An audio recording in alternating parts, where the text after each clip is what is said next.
We are back once again on the GP Productions Podcast Network with the return of a man who definitely is an interesting individual in terms of his superstardom in Herb Abrams' Universal Wrestling Federation and so much more. As those of you that caught our first interview found out, I'm happy to welcome back once again a man known as the Wild Thing. He's currently in sunny California. As you can see, a big juxtaposition up here in Canada. The Wild Thing, Steve Ray. Steve, thanks for coming back again, sir. Hey, you know what? I can't wait to be in Bangkok. I hope that we can do another one. So, so I can capture the ambiance of the whole city and just show you how massive the business is getting ready to explode globally. So this is going to be fun. Exciting stuff. Last time we hit on so many topics. We just started to talk about Wet and Wild with another legend that I had the pleasure of interviewing, Mr. Sonny Beach. I thought it would be a good place to start to talk about some of the notable opponents that Wet and Wild faced, starting off, of course, with perhaps the most notable, and that would be Cactus Jack and Cowboy Bob Orton, managed by the late, great, legendary himself, Coach John Tolos, the Golden Greek. This feud dominated UWF television. We're talking multiple matches, time limit draws, double DQs, and a big blow-off at Beach Brawl in '91. What do you remember about working Cactus and Cowboy Bob? Oh, you know what? I got goosebumps all over my body right now. It was like magic because I was really in the ring with true professionals. Not that everybody else wasn't that way. That's not at all. It's like we had some magic together too, and I think a lot of that was orchestrated by Cowboy Bob. You know, I've always respected that man, and you know, whatever he said to me kind of just went. So we when we're out in the ring, he would tater me a couple of times just to play with me, and so we would have fun like that. And you know, that's locker room stuff where you get to kick somebody really hard in the back without hurting them. You know, just getting that nice little tap. Unfortunately, I was kind of known for being a snug wrestler, and I resent that. But I will admit that it's the football player in me because I really like contact, and that's really the magic that I had with Dr. Death.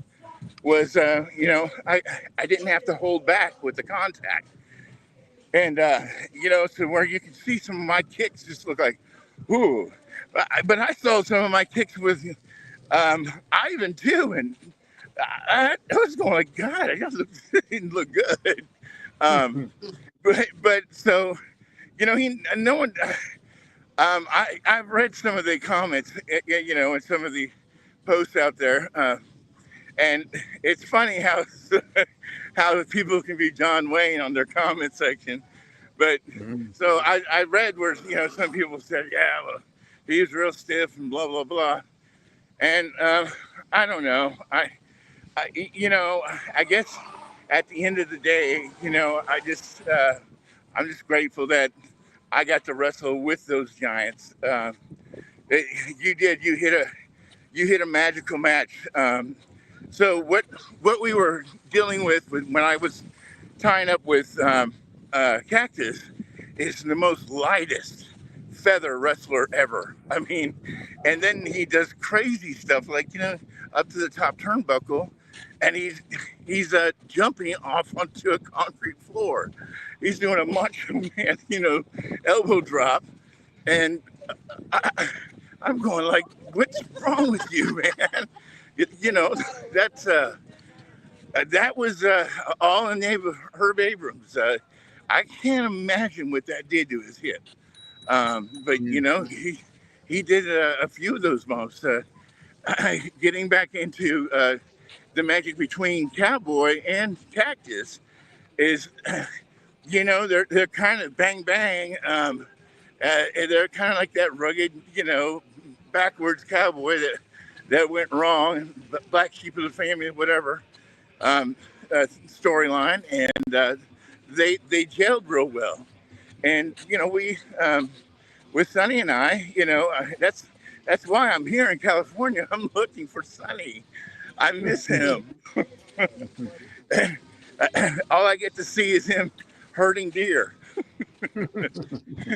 But no, so we had some other good matches, like with the Power Twins too.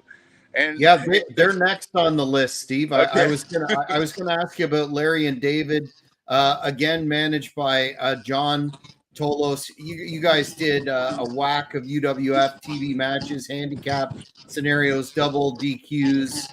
Yeah. Really kind of a team that history has largely put in the archive. But man, they were good in their day, were they not? Yeah, I guess it's a New York thing. So we always tease each other and stuff. But I know deep down inside they still love us. and so what actually I enjoy watching what Sonny says to him, because Sonny goes deep sometimes with his comments. But so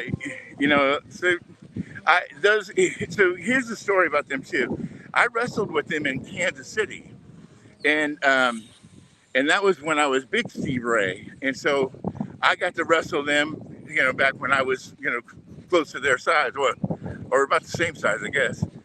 And so it was like a different style, different time, but no, enjoyed.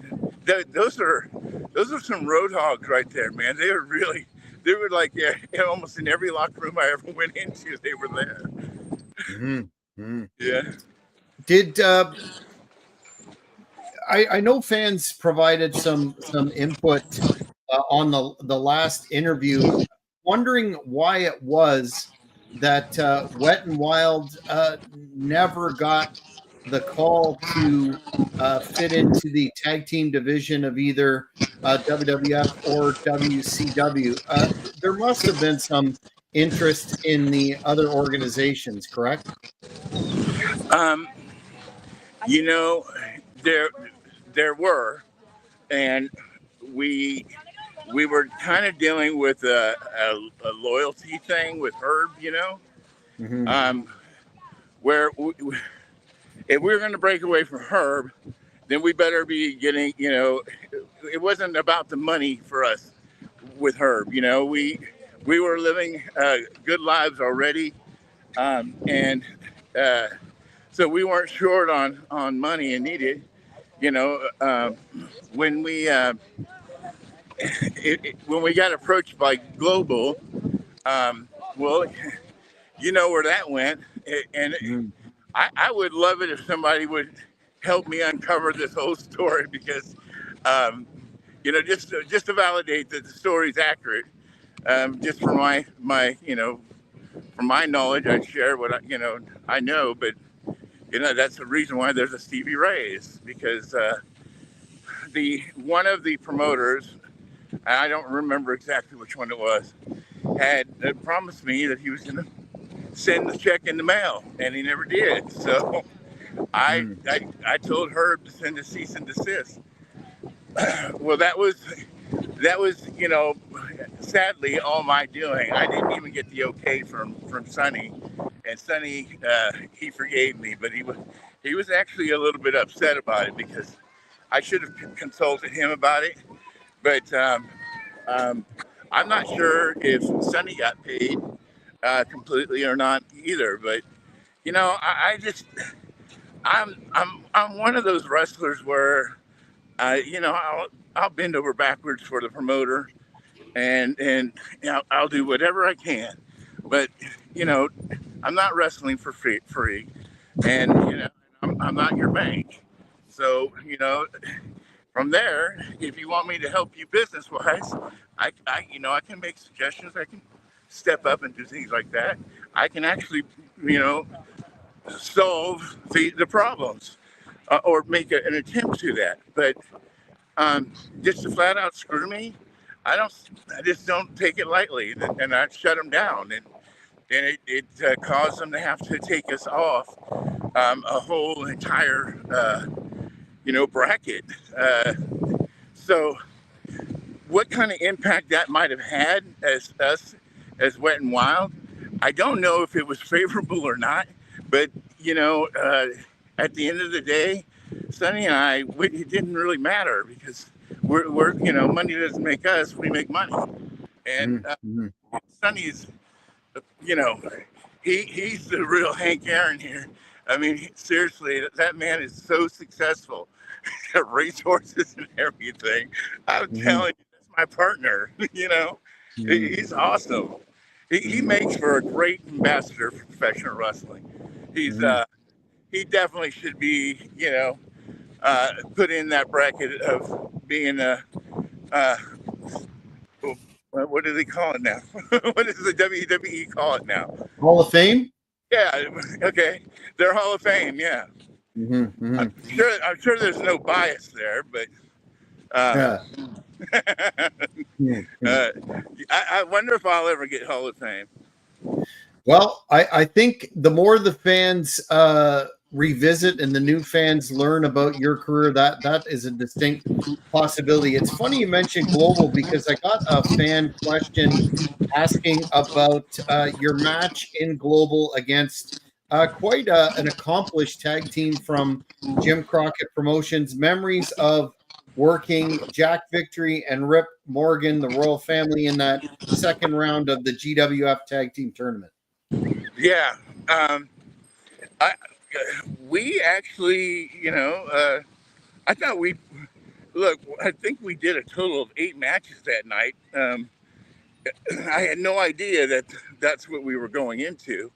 So I would have brought some food or something, I had the same thing happen to me in Puerto Rico, where these promoters are trying to hand jam us down, a pipe of 12 hours of working. And I'm going, maybe it would help if you just tell us this. So we're, it prevents mutiny. People don't, they're not happy after, golly, you're going to get a 10-hour day out of somebody. That's a lot. Yeah. So I'm not sure. What's your opinion on that? On providing catering, definitely a big thing, and advising talent of the length of stay. But do you have thoughts on that match itself against Victory and Morgan? I probably would prefer to say that I would much rather rejoin that match. So I'm going to give you a little, maybe a reason why, I don't know. 25 years of my life, I've gone in and out of marriages and divorces and child custody and all that good stuff. Where and and then I even got as far as got talked to a doctor that told me that pain pills was about quality of life, and so I got tied into that, which I was able to go cold turkey and get off of that. Um, so I've actually I've gone through a lot of trauma, and without sounding like for me or anything like that. I think it's had an effect on my memory of things. So to do this justice, I would much rather watch that again. And then, is there any way that you can send the link to me, and I can give you okay, for good. sure. Yeah, We'll, something like that. When you're asking me, that sounds like a really serious question, and I definitely want to rejoin that. I'm excited. That sounds fun. It was quite a match, but I'll send that to you, and we'll talk about it in the future. In 91, I wanted to get into your WCW deal starting in 91. You had a number of appearances with that company. Can you talk about that? And I understand you had a story regarding an experience with the Junkyard Dog, but please talk about how the WCW thing came about. Okay, so I got along with the entire crew of the WCW, but I can tell you, Sting was, and I'm not bringing any shedding light here on Sting. I'm just saying I didn't feel the vibe with him, with me being around. I kind of felt like this might sound egotistical, but I kind of felt like I was a threat. Well, even my buddy Rip,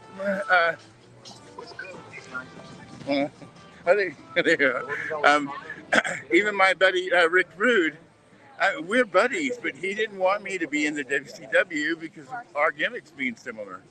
Um, I have to respect that. I'm not going to sit there and say you're an asshole. I mean, that's his business. So he's still my friend, and how that might apply to the same thing here, I don't know.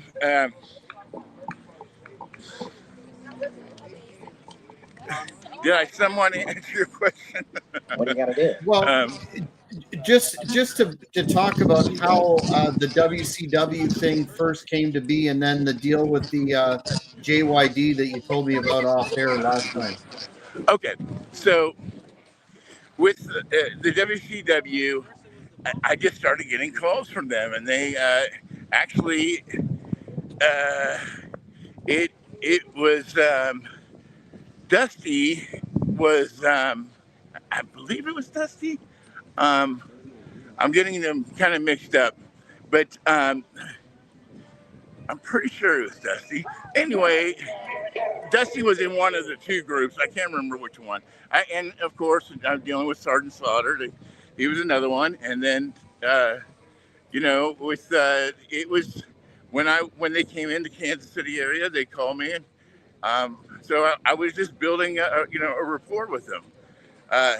The big match was when they flew me in to wrestle against Sting, and that was it was a dark match, but that was where they really wanted to see what I got, and Sting gave me the 2 thumbs up. So not Sting, sorry, I said Ricky the Dragon Steamboat. Yeah, so yeah, he gave me the 2 thumbs up. He said, yeah, we can work with him, and then that's the power of Harley Race. And I have to say, there's some, I just can't lie about stuff. So there was this product called GHB, and I was selling GHB to health food stores. And it later came out to be, it's called a date rape drug. Well, okay, so that was when the product had changed from its natural purpose of helping people go into REM sleep, and so people started taking it for or using it for the wrong reasons. Anyway, needless to say, it got pulled off the market.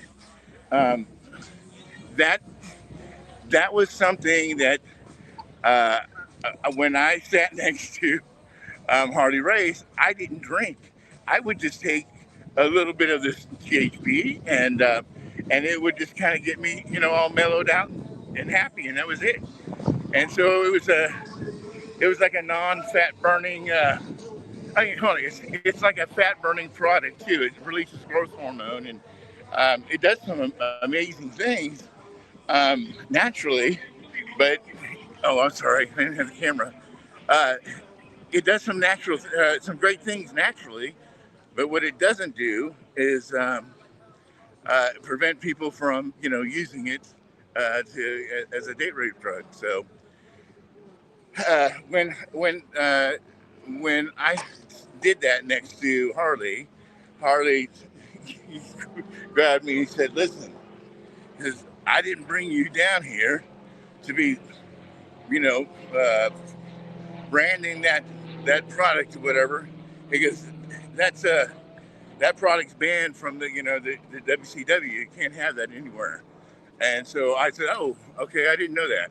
So I had that. I feel like I have to have full disclosure with my fans because it's the truth. That was something that happened, and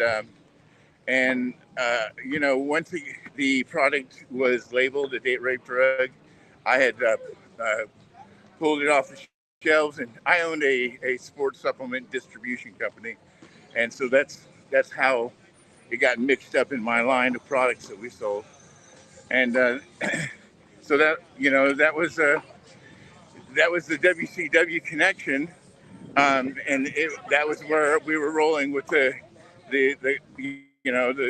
setup of a contract, the legal framework of a contract, and well, at that same time, found out that I was going to be a dad, and so I, you know, I I decided to tell everybody, I got to keep a promise to myself that I made when I was a kid, and that's to be a father present. And that was a tough thing to do because I was really at the peak of my career. Um, the best part of it is that it was the easiest thing to do too, because when you make that promise to yourself as a little kid, um, you've got to keep that promise, man. Uh, that's the cornerstone of your character and everything you are. So, I had a beautiful boy. I ended up having a great life. I I got married to a girl that was gold on American Gladiators. We have a beautiful son together named Malachi. Um, my firstborn, Stefan. Um, and where things became difficult for me is she after she had um, Malachi, she had to self-medicate through postpartum depression, and that was a lot for me and her to have to go through. Um, uh, there's no classes for this, no warning signs, no books. I didn't know what was going on and how to take care of this problem. And it this thing basically spiraled out of control where she ended up getting 3 DUIs with my son in the car, and so that's how serious lives can change. Um, uh, it was a struggle to go through all that. Um, you know, uh, she ended up having to do 3.5 years in prison, and what you learn as a human being, about someone's addiction is a great deal of compassion. But there's a there's a fine line between how much you can scrape of your soul, spread it out, because sometimes you're spread too thin. And so to rebound from all that, um, I'm really celebrating having the ability to be, done with. To all the wrestlers out there, all my bros out there, and any girls too.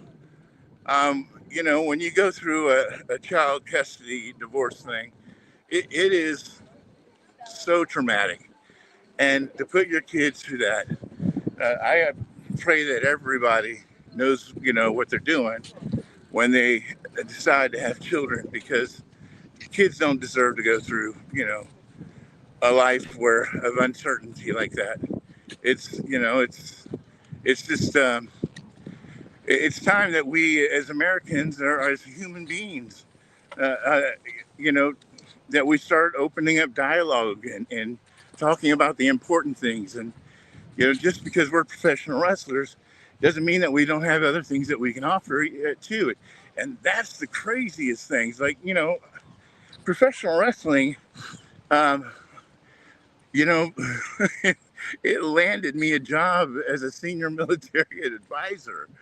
Um, I can't tell you how many things professional wrestling has done for me. And, you know, what is your market like in South Africa? Do you have a market there, or Yeah, does anyone have a market there? yeah. When There's it, a good amount of international viewers from South Africa for sure on this channel. The UK, oh yeah, Canada, and of course the US. yeah.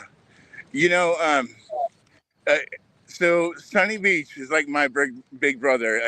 So that was one segment of my life as a professional wrestler, and it was. I mean, Sonny's got me beat. He's got resources and I don't. But Mhm. no, there's another segment where my life was with Cowboy Rick Patterson, and I haven't had a lot of time to share on this one, but this guy, he he is really what got me branded on an international level.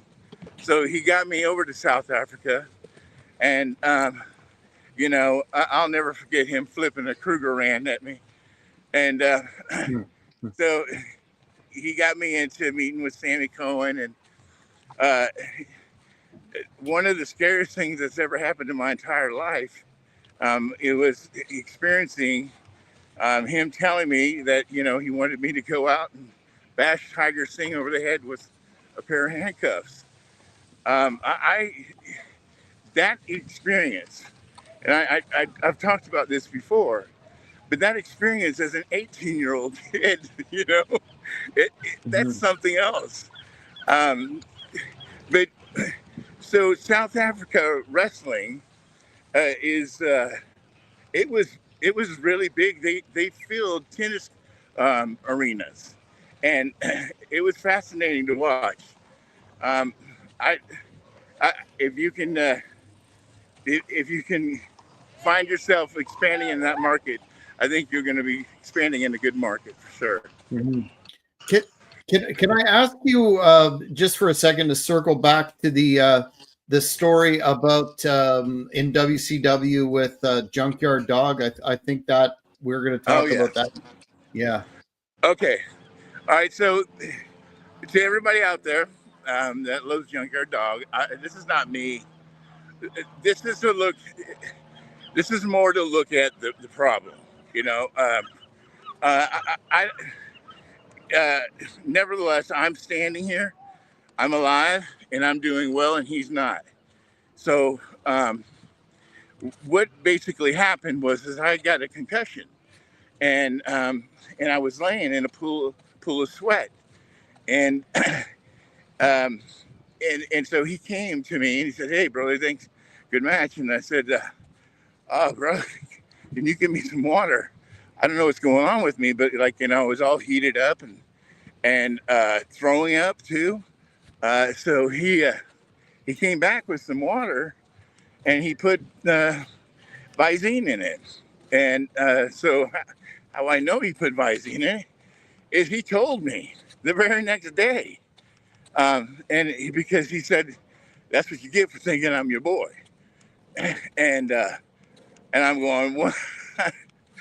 What the hell does that mean? Um, you know, I don't know if it's a racial thing or if it's like uh, um, I haven't paid enough dues thing whatsoever. But I promise you this: um, that situation was going to be met again, and it wasn't going to be pretty because poisoning me when I had a concussion is just not cool. And I don't care who you are. Um, you know, the, when he told me the very next day, I had to tell the WCW I couldn't work, so I couldn't do Springfield. We just did Joplin, and this is TV. I was turning down TV, too. Sorry about the camera. No And worries. so, I'm driving back, 3.5 hour drive back to Kansas City, and I'm looking just at the painted side of the road that's closest to the ditch. Um, I, wow, shoot, sorry. You all right? Yeah, hold on a second. Yeah, oh my God. You all right? Yeah, did you hear the crows are laughing? That was so funny. Okay, so I just took a dive on the podcast. All good as long as you're good. Yeah, I know. Hey, you know what? If it brings up the points, it's good, right? I'm willing to take the dive. So, get me back on point again. You were talking about how you had to miss TV the next day driving Yeah. back. Mhm. Yeah. So, oh God, this is horrible. So that whole month, this is a month before I was going down to Florida to do that pay-per-view for her. And so uh, that's that pay-per-view really was what changed my life. That entrance that we had, um, it was so colorful and magical that sometimes I got to play it like over and over again. Just like I was like, damn, the camera work, everything was perfect there except there was nobody there. Um, you know, Are you talking about the blackjack brawl? um, the pay-per-view in Florida, was that Oh, the beach blackjack? brawl. The one in Florida, Beach Brawl. Beach Yeah, Beach brawl. Brawl. Yeah. Yeah. Um, yeah, that was quite the experience. I think I grew up as a wrestling man on that tour, and really kind of like dove into who my character and stuff. It's like I felt like I got an injection of super confidence, even though we had the failure. I was thinking positive thoughts. So, okay. So getting back to Junkyard. Uh, a month before I did the Florida show, I was drooling, like I couldn't get a thought to go to my head at all, and I think he caused some type of permanent damage, that I had to endure sometimes where I can't connect a thought. But that's sometimes. It's I'm not saying I have this major handicap either. So Mm-hmm. could just be all natural. But anyway, at the end of the day, to just do that kind of harm to a human being, that just draws the line for me. Nobody should ever be bullied, disrespected, touched. And all of that. Everybody has to have self-respect, and we just need to evolve as human beings into. I was a Bill. Okay, what saved my life through depression in school was beating up the bully in 6th grade. Mm-hmm.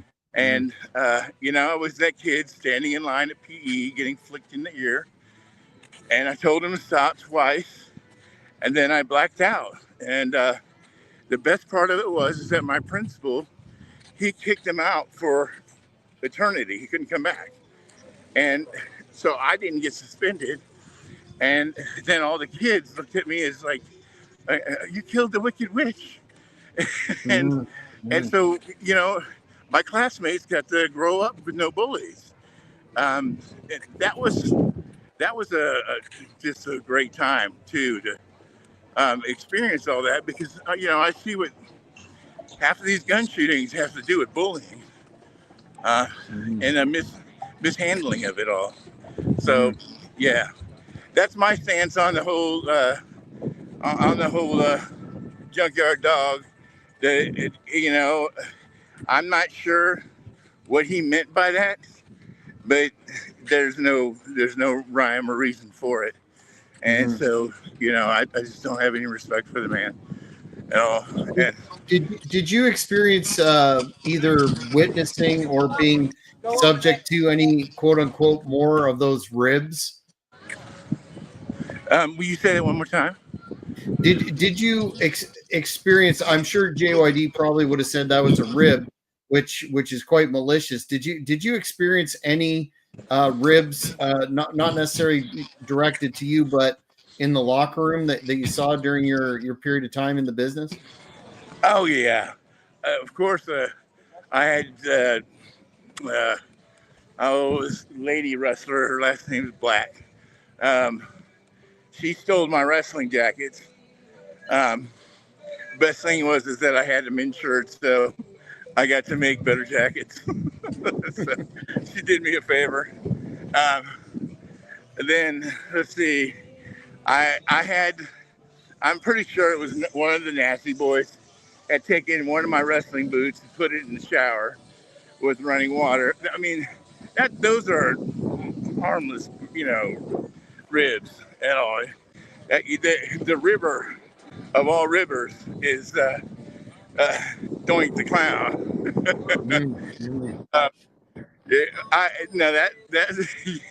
I'm so glad that I never ended up on his bad side. But I know that Brian Blair has heat with him, and so I have to say, Brian has my loyalty. I just would never like to see those two. It'd be nice if those two didn't fight, but hold on, let me get through all this loudness real quick. So this is Venice Beach, everybody. This is what it looks like. Gorgeous. Gorgeous. There you go. So, am I covering all the angles with Junkyard on this? Because I just want to make sure that I am. Yeah, no. That interests fans. Yeah, no, that covers it for sure. I had a fan send in a question asking specifically about your featured presentation on Dark Side of the Ring. How accurate do you think those portrayals are in that episode of the UWF and your experiences in particular? All hats out to Dark Side of the Ring. They produced a good show. However, I don't know who they chose to listen to, and getting, the full reality of what what the UWF was really all about, and the full experience, the full effect of it all. And but for what they were after, it's kind of like stimulus and response. They were able to create both, and they well, it was, our show was like rated the top 3 for the longest time, and then I don't know, I haven't really followed it a lot since then. Um, I I found myself getting out of the world of social media, and I basically, all I do is I do brand posting of the UWF, and I've been just building content, so when I'm ready to unleash real monetized content, and talk about the here's would be a great example of that.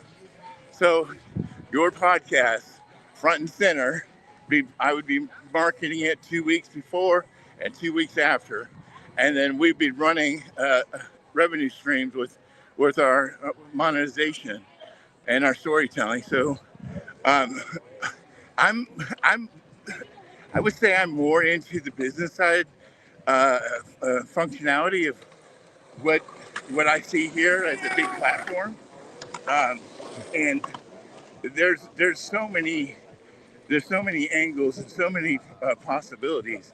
It's just whether or not you have the people that are willing to take that dive. Try something new. Case in point, look at Pikachu and how Pikachu and the cards. You can make $150 on Pikachu. So, hold on. But I'm gonna try to find a place to sit down. Busy place. Yeah. Good. Okay. There. Thank God. Oh, that felt so good. Okay.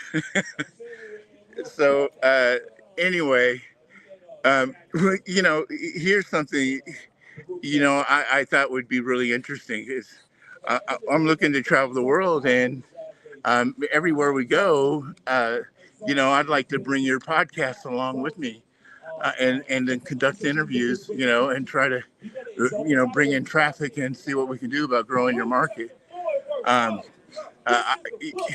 That's, that's just my thinking. I I encourage everybody watching this podcast right now that are wrestling fans, don't hide your talents. Make sure that that you have the confidence to know where you're going, and that you can do it. And that is probably the scariest thing is how many people have so much music tied up in them, and they haven't been able to figure a way of letting it out. And so I'd like to see,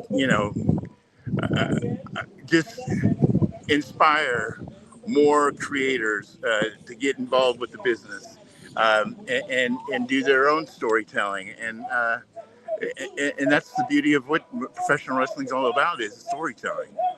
And maybe if we can tell stories that are worth listening to, and inspire us more, and turn us into better people, that would be, a whole different product for professional wrestling. I did like Generation X, but it's time for turning I miss the days of taking the vitamins and saying your prayers. There was something about that Americana that was going on that, I don't know. He bit me. I fell for the charm of that one for sure. And so long live Hulk Hogan for sure. Speaking speaking of the WWF, I noted before that you had a match there against what a great wrestler, Terry Taylor, on a house show. Oh Was my there any God.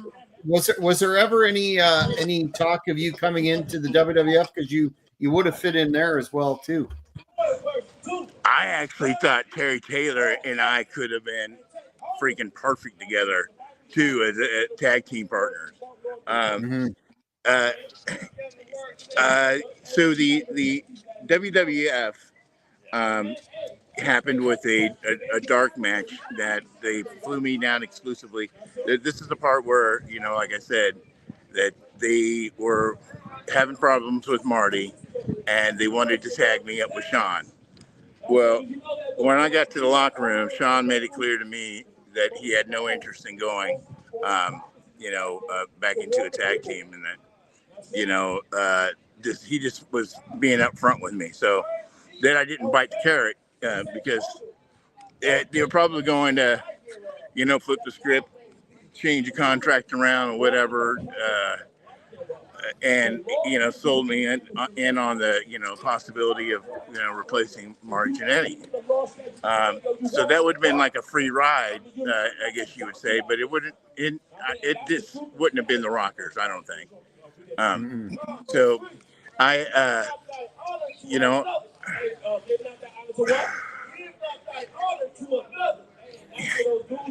get me back on point on the question, because I'm Yeah, just that you had a match against Terry Taylor in the WWF in '93. Just wanted to know about the deal there. If you were going to come in, and you just said that they had a plan for you to be the next partner of Shawn Michaels, but that went south. right. But that match that I had there was with who's the guy that would pat his back?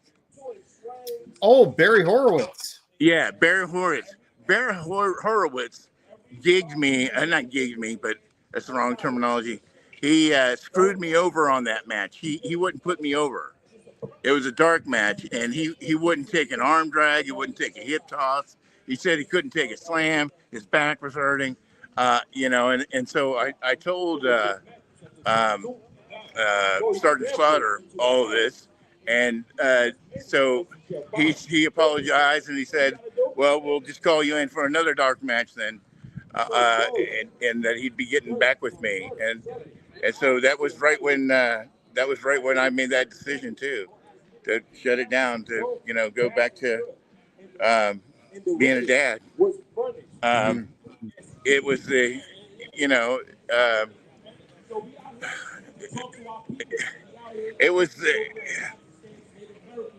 I felt like it was the best decision for me to make, and the reward that I got from that was two healthy boys, and and and so my businesses that came from that too is like God just blessed me with so many things. That's how I got. I was through professional wrestling. I created a company called Power Shack Gym. And Power Shack Gym was a licensing company that I formed. And we licensed out the name Power Shack Gym to gym owners. It was me and Mike Banish and Tom Banish, two guys, two Germans from that I met at Fort Leavenworth. And so um, we, I quickly learned how to become an entrepreneur. And we went from doing a licensing company to having our own interest in clothes. I created something that's called a rag top, and it's nothing. All I did was take what was going on in the gyms already, cutting the sleeves off the sweat, the sweatshirts, and cropping the necks and cropping the waistline. And so I was doing this at the age of 18. Um, my life has been like kind of like a Forrest Gump type thing. It's really strange, There's like real weird things that I've been successful in and done. Being a expert, with a rifle, winning that, earning that through the NRA in Fort Leavenworth, to then becoming a small business advisor. All of this is like a dream to me.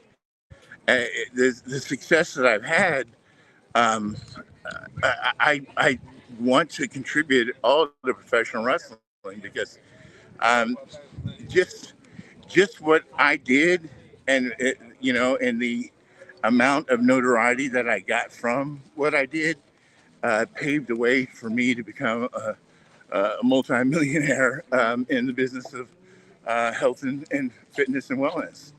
Um, and then, uh, you know, I I learned what it's like to go through tough times, to lose it all, uh, and that's not fun.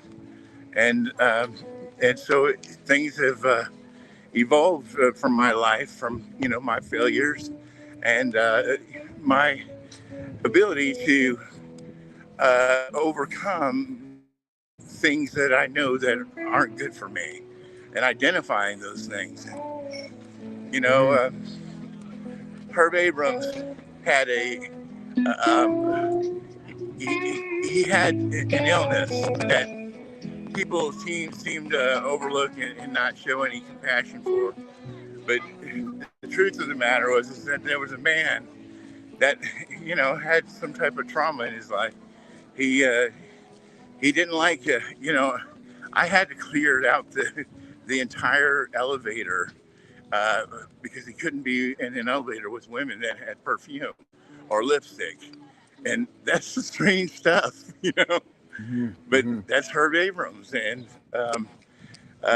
to to be some uh, young boy from Leavenworth, Kansas, that is, I'm basically coming, like being a handler for Herb, and um, getting thrown in life with all these massive superstars like Paul Orndorff and Dr. Death and B. Brian Blair and Sonny Beach and uh, Cowboy, uh, Cactus Jack.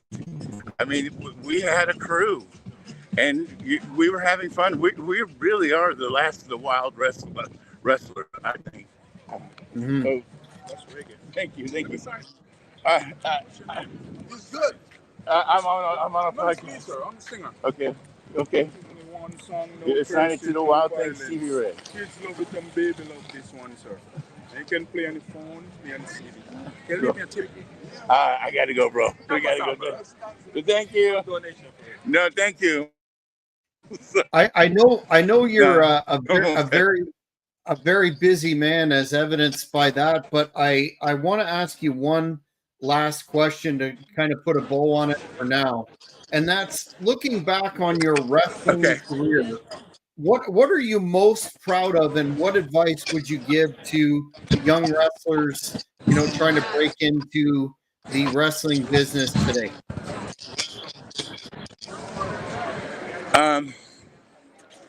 I would say that I'm most proud of that I can reflect back about all the gifts that's been given to me, and then I can come back and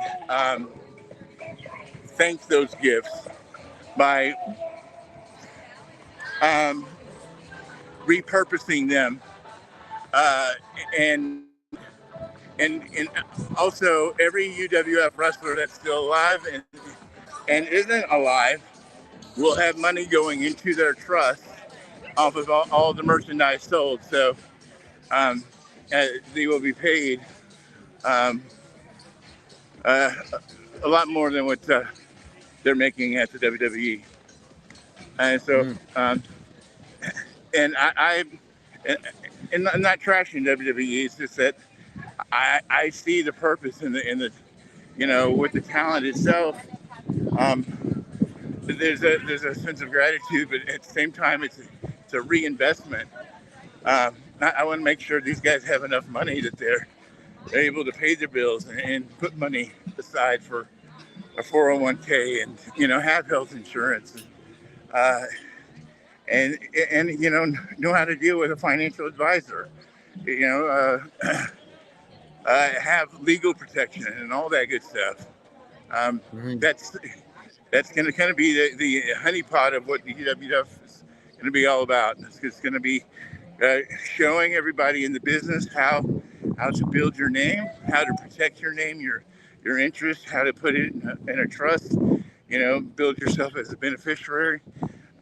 There's all different types of financial structures that you can do to protect your money, keep you from losing it. And that's basically it. I give back, guys. I always give back. Make the rice bowl bigger.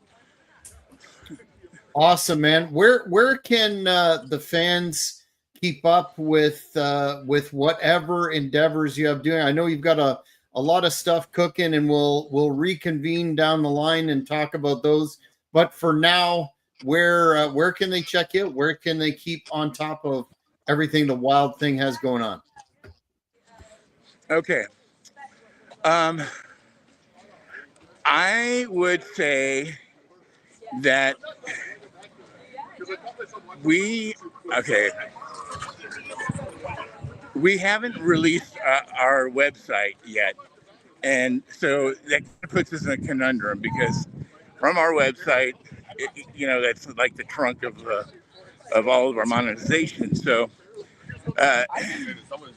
we've been playing the Google or the way that Facebook is.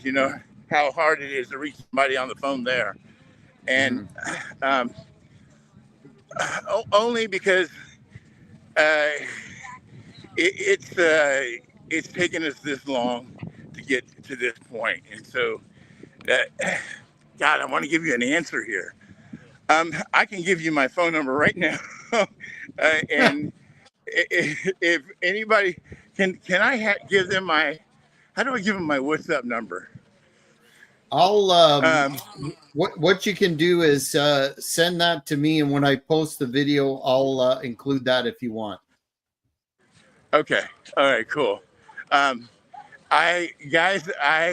am building everything so you can get a hold of me and be in touch with me. But I'm in the building phase, so there's no point in you coming trying to stay the night in my hotel. Because I don't have any beds in there. I'm just in the building phase. So that's a metaphor. Yes. Some people wouldn't know. They'd say, what the hell is he talking about? Okay, man. Well, hey, so you tell me, will you want to do the Bangkok interview? Yes, sir. I'll definitely keep in touch, and that would be great to have a tour of that historic city with the Wild Thing and talk about all the great Japanese wrestling history that you'll uncover. I'll definitely stay in touch with you on that one, and I know you're a extremely busy guy, so I want to thank you again for coming back for part 2, and we'll wait for part 3. We'll look forward to that. Sunny Beach. Awesome. Take care and absolutely enjoy that sunny weather, Wild Thing. Thank you, brother. Take care. Love you guys. Fans, that's it for this edition of the Cheapy Productions podcast. Once again with Sunny Beach. There's more to come. Looking forward to that Tokyo deal and everything else that this man has cooking up. But until then, Jack Kilby here. No Give a Sky on the socials. Thanks for watching. Thank you for watching this video. Please give it a like if you enjoyed it. Be sure to follow us on all social media platforms at Cheap Heat Productions. Don't forget to hit the notification button and you won't miss any of our upcoming interviews.